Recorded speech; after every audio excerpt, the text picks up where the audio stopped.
My jealous sister slapped me and called me Shadow. Then a billionaire said, "Touch my wife again." My older sister slapped me across the face in the middle of an upscale jewelry store because the staff were treating me like a valued customer instead of treating her like the most important person in the room.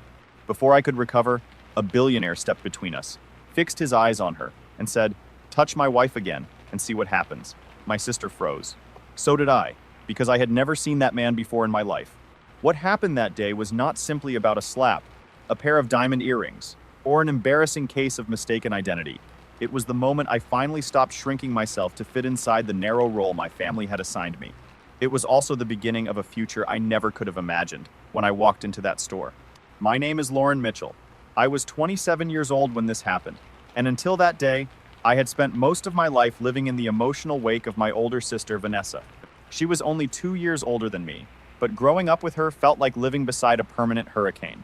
Every family conversation, every holiday, and every ordinary afternoon somehow turned into a story about Vanessa's feelings, Vanessa's problems, or Vanessa's latest achievement. She was blonde, blue-eyed, outgoing, and completely comfortable demanding attention. I was quieter, darker-haired, more practical, and accustomed to taking care of myself. Our parents interpreted those differences in the most damaging way possible. Vanessa was the daughter who needed support. I was the daughter who could handle anything. Our family was not wealthy. My father taught at a public high school, and my mother owned a small clothing boutique that did well enough to keep the bills paid, but never produced much extra money. Still, whenever Vanessa wanted something, our parents found a way to provide it. Dance classes, cheerleading camps, expensive clothes, weekend trips with friends, and last-minute fees for activities she abandoned after a few months were treated as necessities. By contrast, I started babysitting and working after-school jobs when I was 16 because I wanted art supplies and graphic design software. Whenever I pointed out the difference, my mother would smile as though she were complimenting me and say, "Lauren, you've always been so independent. Your sister needs more help than you do." Independence was not a personality trait I had chosen. It was what happened when I learned that asking for help usually led to disappointment. By 20, I had moved out and was working full-time while taking night classes toward a degree in graphic design. I spent my days at a small print shop and my evenings in classrooms, computer labs, or my cramped apartment completing assignments. Vanessa remained at our parents' house until she was 25. She enrolled in community college 3 different times, changed programs repeatedly, and eventually graduated after our parents paid nearly every expense. As a graduation present, they helped her purchase a condominium. When I finished my degree while working full-time, they took me to dinner and gave me a card. I told myself the difference did not matter because I was proud of what I had accomplished. The truth was that it did matter. I had simply become skilled at pretending it did not. After graduation, I joined Northline Creative, a growing branding and marketing agency. I started as a junior designer, doing the assignments no one else wanted. I corrected formatting, prepared presentation files, resized advertisements, and stayed late whenever a senior designer missed a deadline. Over 5 years, I built a reputation for being dependable, calm under pressure, and unusually good at translating complicated ideas into visuals that ordinary customers could understand. I moved from junior designer to account designer and eventually began leading national campaigns. My supervisor, Rebecca Lawson, was one of the first people in my professional life who consistently recognized my ability. She challenged me, corrected me when necessary, and made sure my work received credit. A month before the jewelry store incident, I led the creative strategy for a healthcare campaign that landed one of the largest accounts in Northline's history. The client loved the work, the campaign tested exceptionally well, and Rebecca called me into her office a few days later. I assumed she wanted revisions. Instead, she told me I was being promoted to lead designer with a substantial salary increase. For the first time since I had left home, my financial life did not feel like a series of emergencies waiting to happen. I could pay my bills, contribute to savings, and still have enough left to enjoy something without calculating whether it would leave me short on groceries. I had always loved simple diamond stud earrings. They were not practical, and for years that was reason enough to deny myself. Every time I passed a jewelry store, I would pause for a few seconds, admire the displays, and then remind myself that people like me did not spend thousands of dollars on jewelry. After my promotion, I started thinking differently. I had worked through college, built a career without family connections, and earned every dollar in my account. I decided I would save a little longer and buy a pair of real diamond earrings as a personal marker of how far I had come. They were not meant to impress anyone. They were meant to remind me that my work had value. The Sunday before I planned to make the purchase, I went to my parents' house for our usual family dinner. I had not told them about the promotion yet, and although part of me expected the usual distracted response, another part still hoped they might be proud. Vanessa arrived with her boyfriend Caleb, whom she had been dating for approximately 5 months. Before dinner was served, she stood in the living room, extended her left hand, and announced that they were engaged. The ring was enormous, and my mother screamed so loudly that I nearly dropped my drink. She rushed forward to hug Vanessa, while my father shook Caleb's hand and congratulated him as if he had completed some heroic task. The rest of the evening became an impromptu engagement celebration. My mother opened a bottle of wine she had been saving. My father gave a speech, and Vanessa described the proposal in such detail that we heard the story twice. When I finally found a quiet moment and mentioned that I had received a promotion and significant raise, my mother nodded without turning away from Vanessa's ring. "That's nice, honey," she said. "Now, Vanessa, have you thought about a spring wedding or a summer wedding?" My father did not appear to hear me at all. I drove home feeling embarrassed by how much their indifference still hurt.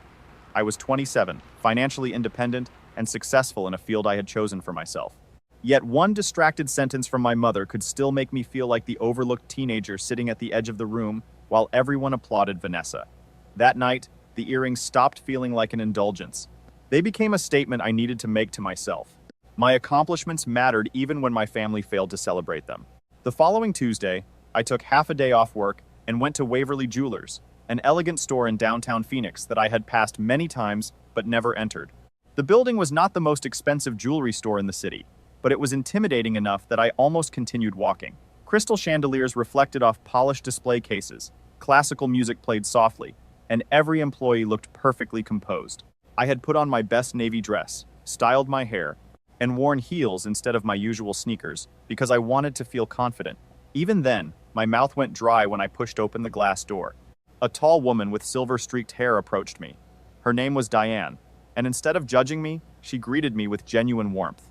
When I explained that I was looking for small, high-quality diamond studs and that they would be my first major jewelry purchase, her expression brightened. "Your first diamonds are special," she said.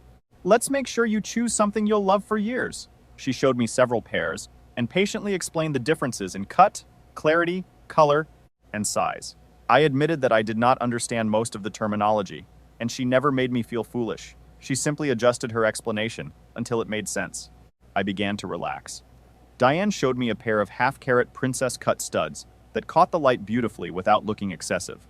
They cost $2,800, which was more money than I had ever spent on something that was not rent, tuition, or a computer.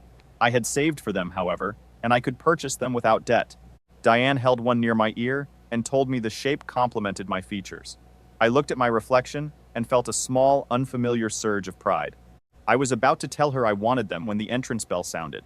"Oh my God, Lauren, what are you doing here?" I recognized Vanessa's voice before I turned around. She had entered with two of her friends, Sabrina and Nicole. Vanessa wore white jeans, a pink silk blouse, and high heels that made her several inches taller than me. Her engagement ring flashed as she lifted one hand dramatically.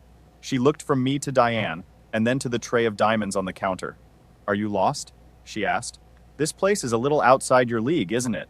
Diane's eyebrows lifted, but her professional expression remained steady. "Your sister is looking at our diamond collection," she said. "Would you ladies care to join us?"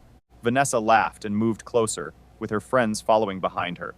"Unfortunately, we share DNA," she said. "You would never guess it from looking at us." Sabrina gave an uncomfortable smile, while Nicole suddenly became fascinated by a nearby bracelet display. The comparison was familiar. Vanessa had spent years presenting herself as the beautiful sister, and me as the practical, forgettable one. When we were teenagers, she jokingly called me her shadow because I was quieter, and because our parents allowed her to dominate every room. I had learned to ignore the comment, but hearing that same superiority in her voice as an adult made my stomach tighten. I asked whether she had come to look at wedding bands. Vanessa said she and Caleb would probably shop at Cartier in Scottsdale, and that she was only browsing. Then she pointed toward the earrings Diane had selected and asked whether I was buying costume jewelry. Diane corrected her politely. "Your sister has excellent taste. She's considering these half-carat diamond studs." Vanessa stared at me. "Half a carat? On your salary?" "I received a promotion," I said. "I can afford them." "A promotion at that little print shop?" she replied. "What did they give you? Another $1 an hour?" Sabrina laughed under her breath. I felt heat rise into my face, but I corrected Vanessa calmly. Northline was a design and marketing agency, not a print shop. and the promotion was substantial.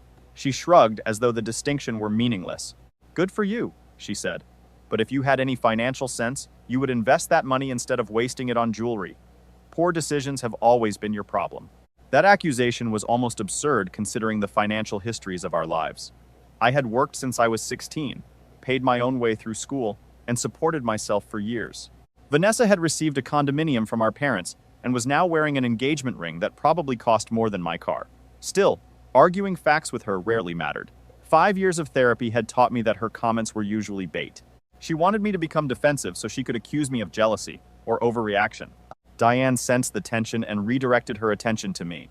She held the earrings near my ears again and said the princess cut caught the light beautifully against my complexion. I studied my reflection, took a slow breath, and said, "They're perfect. I'll take them." Vanessa stepped closer. "You're seriously spending thousands of dollars on earrings right after I announced my engagement?" I turned toward her. "What does my purchase have to do with your engagement?" "You cannot stand that I'm finally the center of attention," she said, raising her voice. "You've always been jealous of me." "For once?" I asked, unable to hide my disbelief. "You have been the center of attention our entire lives. I've spent most of mine in your shadow." Her face changed instantly. "My shadow? That's rich. You're the one Mom and Dad brag about because of your scholarship and your career. Poor Vanessa can never compete with perfect Lauren." For a second, I wondered whether we had grown up in the same house. Our parents had funded her hobbies, education, housing, and every crisis she created. When I received a scholarship because I could not afford tuition, she somehow interpreted it as favoritism. Her version of reality was so distorted that I no longer knew whether she believed it or simply used it whenever she needed to be the victim. I told her it was not true and that she knew it. By then, several customers and employees were watching us.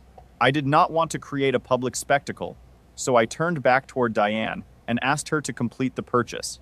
Vanessa grabbed my upper arm, her nails pressed hard enough to hurt. "Do not walk away from me," she said. I pulled free. "Stop making a scene. You're embarrassing yourself." "I'm embarrassing myself?" she demanded. "You're the one buying jewelry you cannot afford just to upstage me. Not everything is about you, Vanessa. I earned this money. I saved for months, and I'm buying something nice for myself. That has nothing to do with your ring, your wedding, or your engagement." Diane placed the earrings inside a velvet box and began moving toward the register, clearly hoping to finish the transaction before the argument became worse. Vanessa followed us and demanded to know the price. Diane looked at me for permission, and I nodded. When she said the earrings were $2,800, Vanessa's mouth fell open. "Almost $3,000? Are you insane?" she shouted.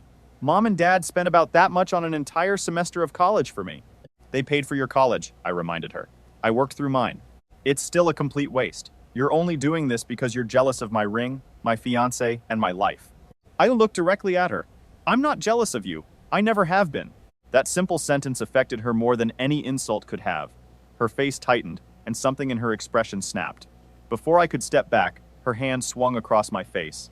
The sound echoed through the store, sharp enough to silence every conversation. Pain spread across my cheek, and tears filled my eyes from the force of the impact. I pressed one hand to my face and stared at her in disbelief. Vanessa and I had argued countless times, but she had never hit me before. Diane's mouth opened in shock. Sabrina and Nicole looked down at the floor. A security guard began moving toward us. Then a deep voice came from behind me. "Touch my wife again and see what happens." A tall man in a charcoal suit stepped forward. He appeared to be in his late 30s, with dark hair, steel gray eyes, and the composed authority of someone accustomed to being obeyed. He positioned himself slightly in front of me and looked at Vanessa without blinking. "If you raise your hand to my wife again," he said, "you will regret it." Vanessa's confidence disappeared. "Your wife?" I was equally confused. I had never seen him before. "Yes, my wife," he replied, "and I do not appreciate watching her being assaulted in public." He turned toward me, and for the first time I saw uncertainty flash across his face. From behind, he had apparently believed I was someone else. He studied me more carefully, then asked, "Evelyn, are you all right?" "I'm not," I began, but Vanessa interrupted. "That's my sister," she said. "Her name is Lauren. She is not your wife." The man blinked, looked at me again, and finally understood the mistake. A slight flush rose along his neck, but he recovered quickly. "I apologize for the confusion," he said. "From behind, you look remarkably like my wife. My mistake does not change what I witnessed." I asked who he was. He extended his hand and introduced himself as Adrian Mercer. The name registered almost immediately. Adrian Mercer was the founder of Vertex Secure, a technology company that had transformed consumer and corporate digital security. I had seen his face in business articles, though I had not recognized him in person. His company was worth billions, and he was one of the most prominent technology executives in Arizona. Vanessa recognized him a moment later.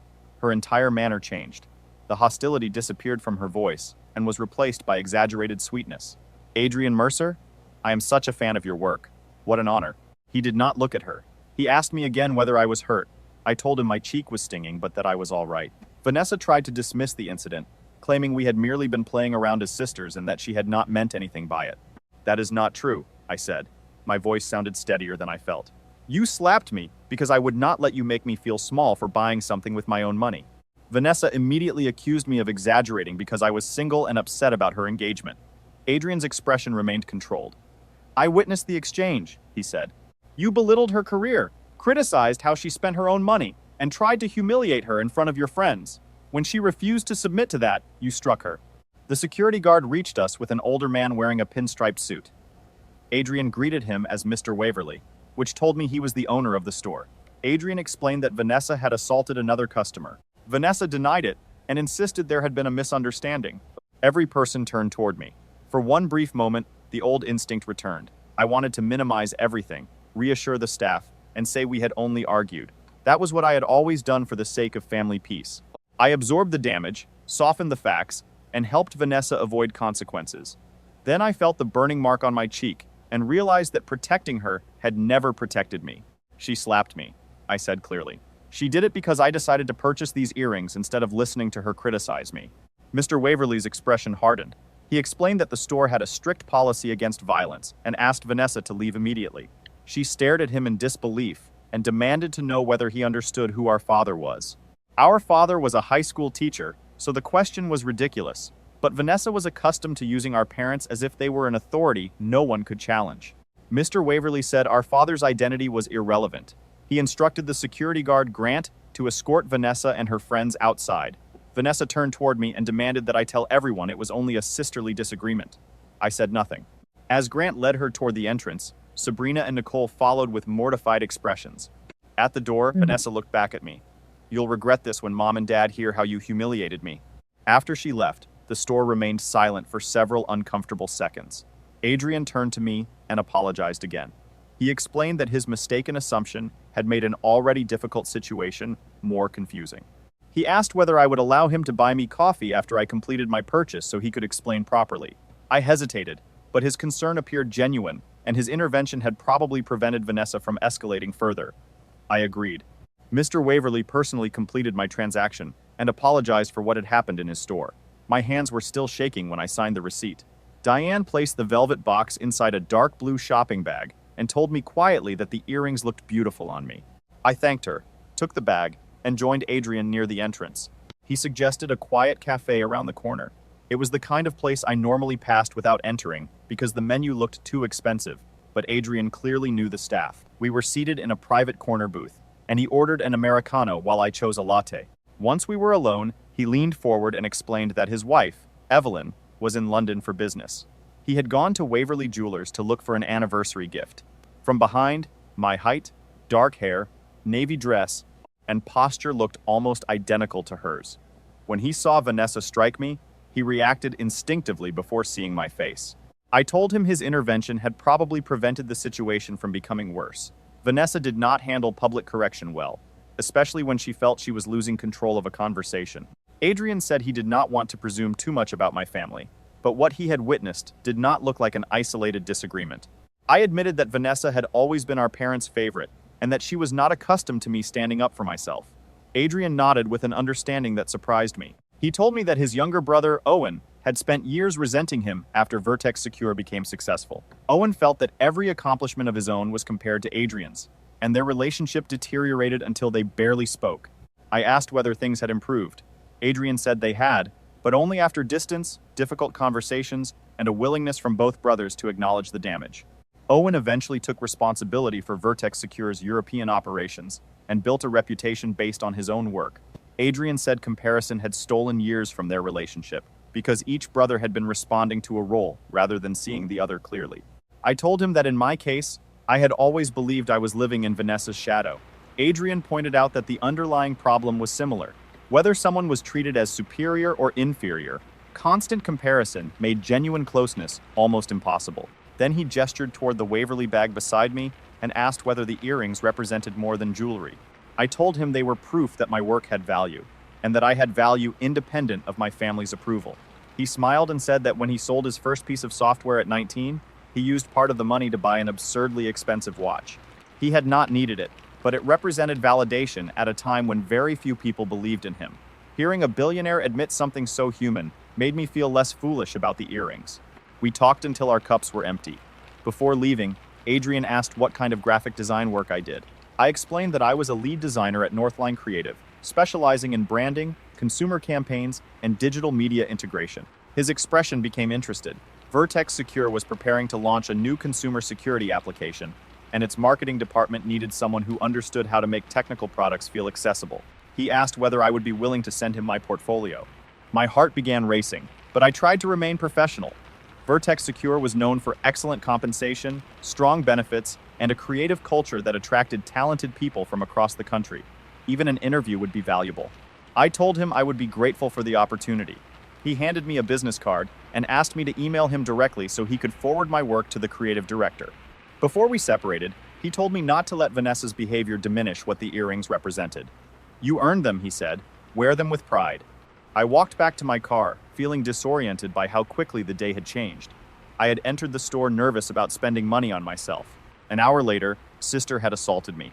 A billionaire had mistaken me for his wife, and I had been invited to send my portfolio to one of the most successful technology companies in the state. Yet the most important change was quieter. For the first time, I had told the truth about Vanessa's behavior, without apologizing for it. My phone began vibrating before I reached my car. There were messages from Vanessa, my mother, and my father. I silenced the phone without reading them. Whatever storm Vanessa had created could wait until I was emotionally prepared to face it. By the time I arrived home that evening, I had 23 text messages and 9 missed calls. Vanessa's messages began with rage.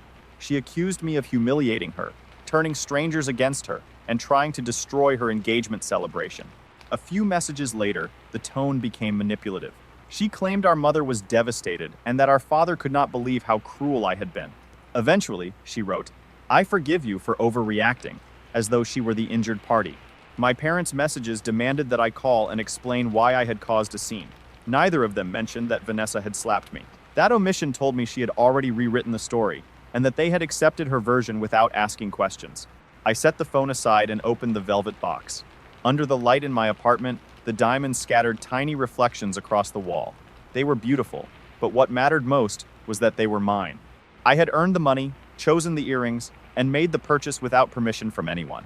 Instead of calling my family, I spent the evening updating my portfolio. I reviewed every campaign, corrected old formatting, added performance results, and selected the work that best demonstrated my ability to combine design with clear communication. The next morning, while I was at work, an email arrived from Adrian. He thanked me for sending the portfolio and said the creative director, Dana Brooks, wanted to meet me that Friday at 2 in the afternoon. I read the message 3 times before I believed it. This was not a polite gesture to make up for the jewelry store incident. They were offering me a real interview. I confirmed immediately and then tried to focus on my work. Rebecca noticed that I seemed distracted, but I was not ready to explain anything until I knew whether the opportunity would lead somewhere. That evening, I finally called my parents. My mother answered with my full name, which she usually did when she wanted me to feel like a misbehaving child. "Lauren Marie Mitchell, what on earth happened yesterday?" "Vanessa is absolutely devastated." I asked whether Vanessa had told her that she slapped me across the face in a public store. My mother paused and said Vanessa had described a misunderstanding involving my reaction to her engagement. "That is not what happened," I said. "I was buying earrings with money from my promotion, which no one congratulated me on Sunday." Vanessa arrived, mocked my job, criticized the purchase, and slapped me when I refused to let her control the conversation. My mother said she was sure Vanessa had not meant to hurt me. "She hit me hard enough to leave a mark," I replied. A stranger intervened because her behavior was so inappropriate, and the store owner removed her. My mother dismissed Adrian as a man who had interfered in private family business. I almost laughed. I explained that the stranger was Adrian Mercer, the founder of Vertex Secure, and that he recognized abusive behavior when he saw it. My mother became silent after hearing his name, as though Vanessa's behavior became more serious only because an important person had witnessed it. When she spoke again, she said, "Your sister is still very upset." I'm sure she is. Being held accountable is upsetting when you are not used to it. My mother told me that was a terrible thing to say. I asked when Vanessa had ever faced a meaningful consequence for hurting someone or creating a crisis. I asked when either of my parents had listened to my version before automatically taking her side. "We do not take sides," she insisted. I laughed, though there was no humor in it. "You have been taking sides our entire lives. I am only finally saying it out loud." She told me she did not recognize my attitude and said I was no longer acting like myself. I answered, "Maybe that is the problem. Maybe I should have stood up for myself years ago." The conversation ended with her expressing disappointment and suggesting I apologize to Vanessa. I said I would think about it, but I already knew I would not apologize for being assaulted. Friday arrived with a mixture of excitement and anxiety. I wore a tailored black dress, a simple jacket, and my new earrings. The diamonds were not intended to impress anyone. I wore them because touching them reminded me that I had earned the right to take myself seriously. Vertex Secure's headquarters was a glass and steel building with sustainable materials, open collaborative spaces, and a living wall of tropical plants in the lobby. I arrived 15 minutes early and was directed to the 14th floor. An assistant named Miles greeted me and offered water while Dana finished another meeting. While I waited, Adrian approached wearing dark jeans and a navy button-down shirt instead of the formal suit I remembered. He told me he was glad I had come and asked how I was feeling. I admitted I was nervous. He reassured me that Dana had reviewed my portfolio carefully and was particularly impressed by the healthcare campaign. He emphasized that I had earned the interview through my work. A few minutes later, Dana arrived. She had copper-colored hair, green glasses, and an energetic directness that immediately put me at ease. She apologized for the delay, joking that creative emergencies did not respect calendars. When she asked Adrian whether he planned to sit in, he said he had a personal interest in the hire, but wanted both of us to be comfortable. I agreed, and Dana led us into a conference room. The interview was unlike any I had experienced. Dana did not ask generic questions about my greatest weakness or where I saw myself in 5 years. She asked how I approached complex information, how I balanced creativity with accessibility, and how I measured whether visual work was actually effective. She showed me existing Vertex Secure materials and asked for an honest critique. I pointed out that the designs were polished but relied too heavily on technical language and imagery that might intimidate ordinary consumers. Instead of becoming defensive, she asked how I would change them. I explained that security products were often marketed through fear, even though most customers wanted reassurance and control. I proposed a warmer visual system centered on everyday situations and clear actions rather than abstract threats. Dana took notes and asked increasingly detailed questions. Adrian mostly listened, occasionally asking how I collaborated with writers, developers, and account managers. By the end of the conversation, I had stopped feeling as though I were being evaluated by people above me. I was simply discussing work I understood. Dana's final question concerned strong personalities. Developers, she explained, could become protective of products they had spent years building. She asked how I handled creative conflict. I thought about Vanessa, my parents, demanding clients, and every meeting where I had learned to remain calm while protecting the integrity of my work. I said most creative conflict came from people wanting the best result while imagining different paths toward it. My job was to identify the shared goal, listen for the concern beneath the argument, and keep the discussion focused on the audience rather than personal pride. Dana nodded and closed her notebook. She told me they had several additional candidates, but would contact me by the following Wednesday. As she left, Adrian asked whether I had time for a short tour. He showed me collaborative work areas, quiet rooms, standing desks, prototype labs, and a rooftop garden where employees could work outside. The environment felt thoughtfully designed rather than extravagantly decorated. Every feature appeared intended to help people do better work. On the rooftop, Adrian asked what I thought. I told him it was the first office I had seen, where creativity and well-being seemed equally important. He said that balance was intentional because people produced their best work when they felt valued. As we returned to the lobby, he asked cautiously how things were with my family. I said they remained complicated. My parents expected me to apologize, and Vanessa still believed the problem was that I had embarrassed her rather than that she had hit me. Adrian said family patterns were persistent because everyone benefited from keeping the familiar roles intact. He reminded me that whether or not I received the position, I should not lose the confidence I had shown in the store. I drove home reflecting on how strange the week had been. A public humiliation had opened a professional door I would never have approached on my own. Even if I did not get the job, the interview showed me that my experience belonged in rooms I had once considered beyond my reach. As I pulled into my apartment complex, Vanessa called. I nearly ignored her, but I decided to answer.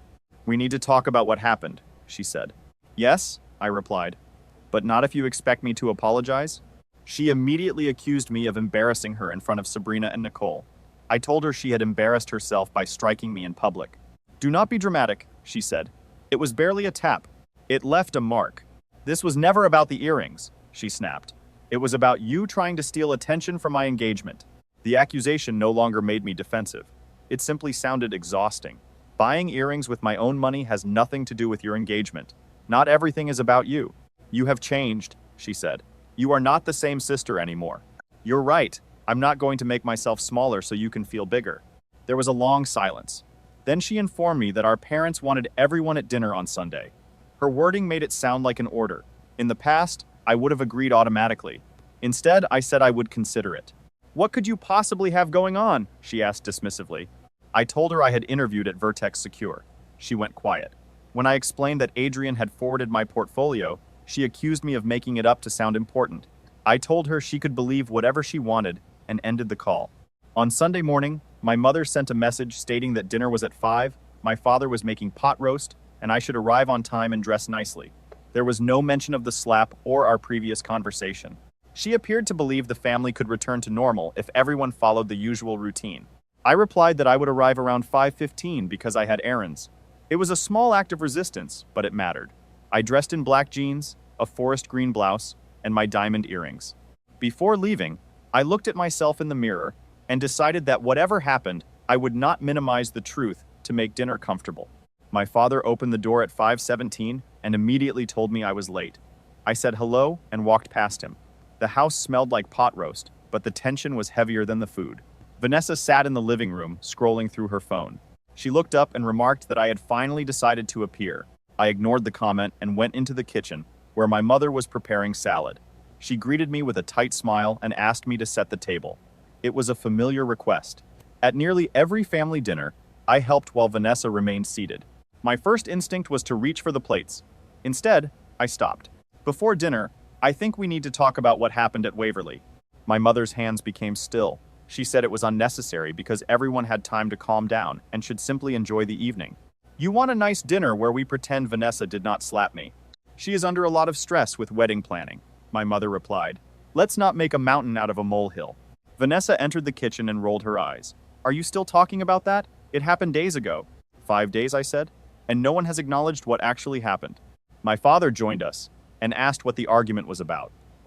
Vanessa described it as a small disagreement I was exaggerating. I corrected her. "You slapped me because I would not let you bully me." My father told us both to calm down. "I am calm," I said. "I am stating what happened. She assaulted me in public. Employees witnessed it. The owner removed her from the store. A stranger had to step in because none of her friends did." My mother repeated that Adrian had no right to interfere in family business. "He recognized abusive behavior," I replied. "That is something this family has refused to recognize for years." The kitchen became silent. My father frowned at the word abusive and said it was a serious accusation. "It is not an accusation. It is a description. Vanessa has been belittling me for years, and both of you have excused it. Tuesday was simply the first time it became physical. Vanessa claimed she had always supported me. I asked her to name one specific occasion when she had celebrated an accomplishment of mine without turning it into a competition or dismissing it. She opened her mouth but produced no answer. Instead, she looked toward our parents for help. My mother said families had disagreements, and that love was what mattered. "Love without respect is not enough," I said. "I will not keep participating in family gatherings where Vanessa's behavior is excused and mine is monitored. I will not pretend everything is fine when it is not, and I will not apologize for defending myself." My father accused me of giving them an ultimatum. I explained that I was setting boundaries. I was telling them what I needed in order to maintain a healthy relationship. Their response was their choice. Vanessa scoffed and said I was acting as though she had committed a terrible crime over one slap. One slap is one too many. And this is not only about the slap. It is about years of being treated as less important while every part of your life is celebrated. My mother insisted they had always been proud of both daughters. I reminded her that when I announced a major promotion, she barely looked at me. When Vanessa announced an engagement after 5 months of dating, they opened wine and turned dinner into a celebration. My father said an engagement was a major life event, and a significant career advancement is not. I asked. Or do Vanessa's accomplishments simply match what you value more than mine? No one answered. My mother began moving salad around the bowl to avoid eye contact. Then she noticed my earrings and said they were pretty. I told her they were the earrings I had been purchasing when Vanessa hit me. She commented that they looked expensive. I replied that they were, and that I could afford them because of the promotion. After a pause, she said, "They are lovely." It was not an apology, but it was the first genuine acknowledgement I had received from her. We moved into the dining room, where I noticed a fifth place had been set. Vanessa announced that Caleb was joining us because her fiancé should be included in family dinners. The emphasis on fiancé was deliberate, another reminder that she believed being engaged placed her above me. A few minutes later, the doorbell rang, and Caleb entered. He greeted me politely and congratulated me on my promotion. I was so surprised that I asked whether Vanessa had told him about it. He said she had mentioned my graphic design career and that he had seen some of my work online. Vanessa became intensely interested in her napkin. I thanked him and congratulated them both on the engagement. Dinner proceeded carefully. My father discussed school issues, my mother talked about inventory problems at her boutique, and Caleb described a commercial property he was helping sell. Everyone avoided the confrontation until dessert. While my mother served apple pie, Caleb noticed my earrings and said they were beautiful. He mentioned that Vanessa had told him about our visit to Waverly Jewelers. Vanessa's posture stiffened, and I wondered what version she had given him. I said the visit had been memorable, and that I had unexpectedly met Adrian Mercer. Caleb's eyes widened. He asked whether I meant the founder of Vertex Secure. I confirmed it and explained that I had interviewed with the company on Friday. My mother looked genuinely surprised. "You did not tell us." "I was not sure you would be interested," I said. "It is only a career opportunity, not a life event." My father winced because he recognized his own words. He asked me to tell them about the interview. I described the headquarters, the creative team, Dana's questions, and the type of work the position involved. For once, everyone listened without interrupting. I explained that it would be a substantial increase in responsibility and compensation, and that I expected an answer by Wednesday. My mother said, "That is wonderful, Lauren. We are proud of you, even if we have not always shown it properly." The sincerity in her voice brought unexpected tears to my eyes. It did not erase years of favoritism, but it was the first time she had admitted that their behavior and their feelings had not matched. After dinner, Vanessa followed me into the kitchen while I rinsed plates. She asked quietly whether I had really met Adrian. I told her yes, and explained that he had mistaken me for his wife from behind. "That is actually kind of incredible," she said. Then she glanced at my earrings. "They look good on you." I waited for sarcasm, but none came.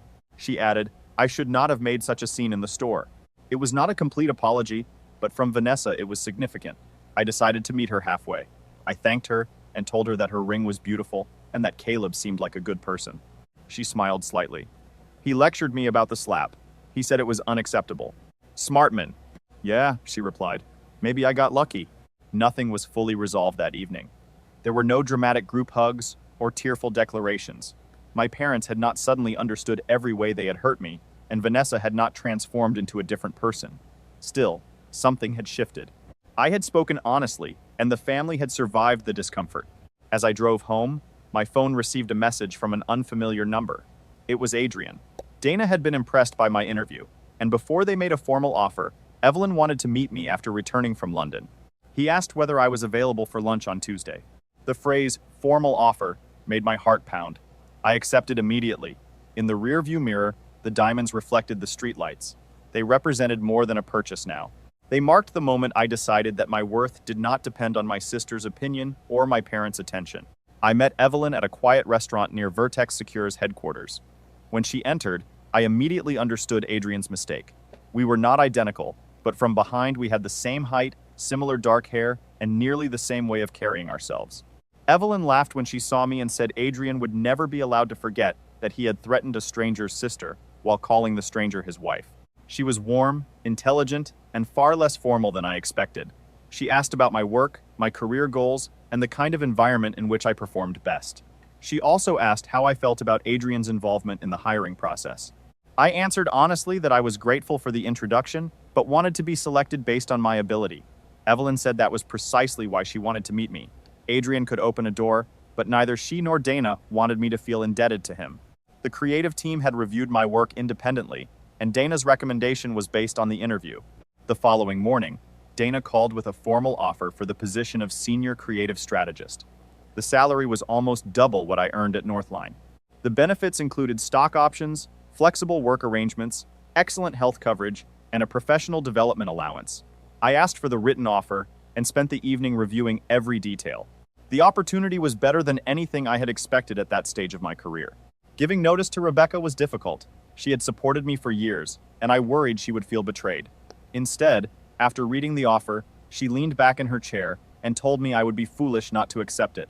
She asked how Vertex Secure had found me, and when I explained the jewelry store incident, she laughed in disbelief. "Only you could turn being slapped in public into a career advancement," she said. I told her I would have preferred a normal referral. She hugged me, promised to provide an excellent reference, and asked me to stay through the end of my current campaign so we could transition the account responsibly. I agreed. 1 month later, I was sitting at a new desk on the 12th floor of Vertex Secure, preparing a presentation for the consumer security application. My workspace overlooked the Phoenix skyline, and natural light filled the office through floor-to-ceiling windows. A small succulent from my team sat beside my monitors. The transition had been fast, challenging, and exhilarating. My new role gave me both autonomy and responsibility. I led a small team developing the visual identity, marketing strategy, and user-facing design for Vertex Secure's consumer products.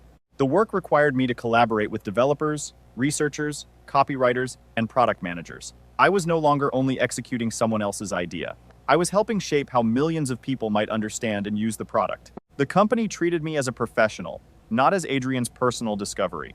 Dana gave direct feedback, expected high standards, and made it clear that I was accountable for my decisions. Adrian maintained an appropriate distance.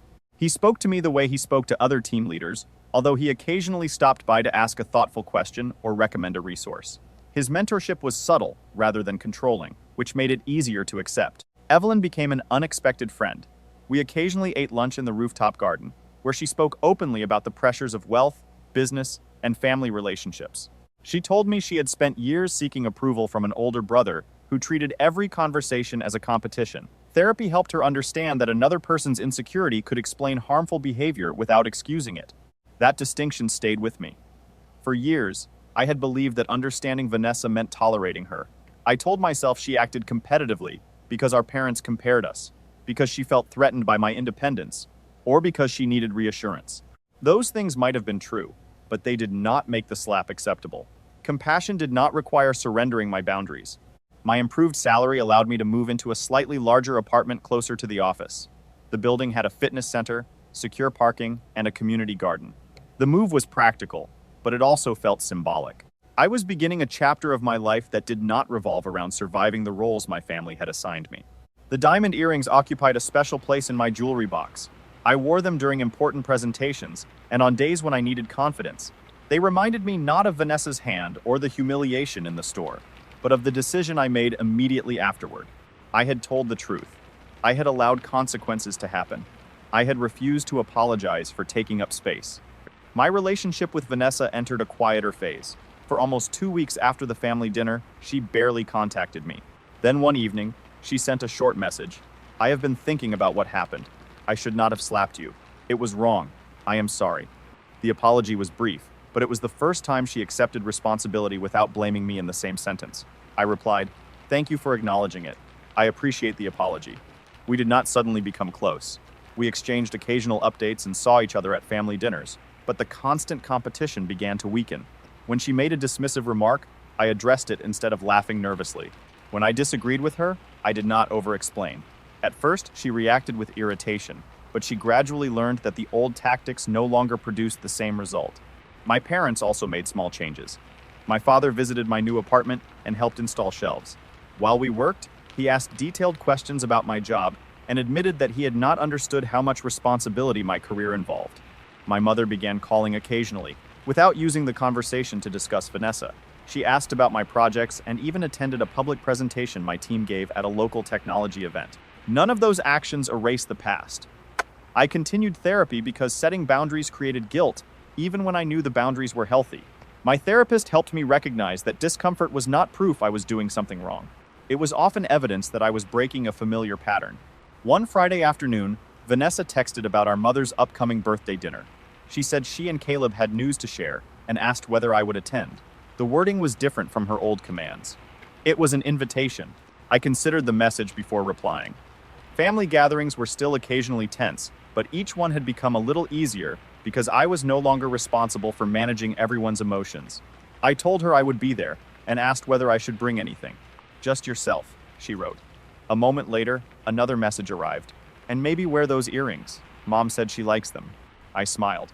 A month earlier, Vanessa would never have encouraged me to wear something that might attract attention. The comment did not prove she had changed completely, but it showed that she was at least trying to respond differently. At the end of that workday, I met Evelyn in the lobby. We had developed a habit of taking Friday walks through a sculpture garden near the office.